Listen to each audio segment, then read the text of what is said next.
So today I want to continue with the next 10 of 30 commonly used but unhelpful phrases that people often say, and I'll try to provide some alternatives. Again, remember that how you say a thing is as important as what you are saying. So number one is God won't give you more than you can handle. Many people actually face more than they can handle, and that's why they are invited to rely on God. So instead of just saying that, you could say something along the lines of, God is with you in this, or you don't have to carry it alone. Number two, you're too sensitive. This one completely dismisses someone's emotions, and it can make them feel ashamed for even expressing their hurt or their offense. And it often reflects a lack of empathy. So a better response in this kind of situation would be something like, help me understand why that impacted you the way it did. Or I didn't realize that hurt you. Thank you for telling me, and open the floor for conversation. Number three,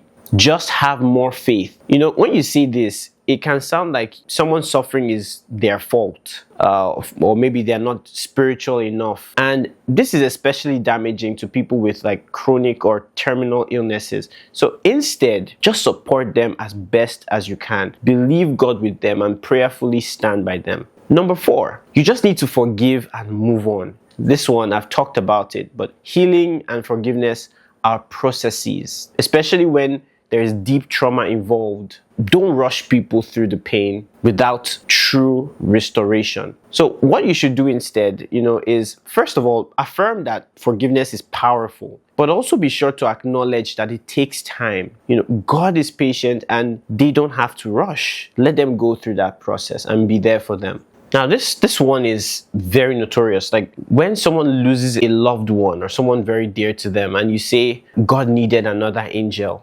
But first of all, that's not theologically accurate. But the real issue here is that you are minimizing someone's grief. That's the real issue. So it's okay to say something like, I don't have the right words, but I'm here for you. Because sometimes your presence alone speaks more to someone who loses a loved one than having words to say. Number six, don't speak negative. I've also talked about this, that this can make people afraid to be honest about their struggles or pain, and it turns faith into superstition instead of actual trust in God. God can handle our honesty, and you can bring even your fears and your doubts to Him. Number seven, God told me to tell you. This one, if it is misused, it can really manipulate and override someone's personal relationship with God. Be very careful when you say God said. Instead, you can say, I've been praying and something came to mind. See if it resonates with you. Or, I believe God is leading me to share this with you.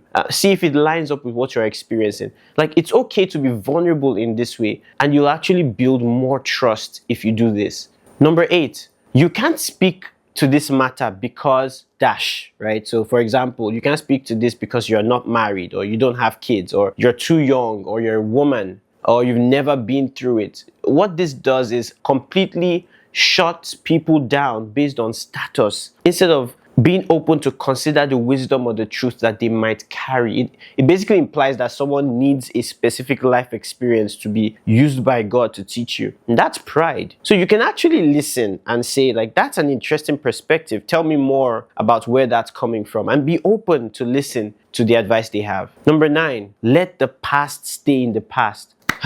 See, healing many times often requires revisiting the past. So saying this can shut down deep inner work that leads to actual freedom. So you can say, if something from the past is still hurting you, God cares and I do too, and be there for them, pretty much.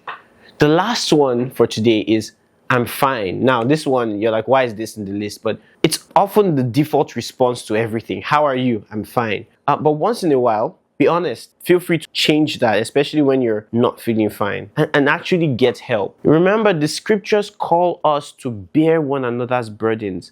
We need to normalize this, especially in the body of Christ. Well, that's all I have for you today. Peace.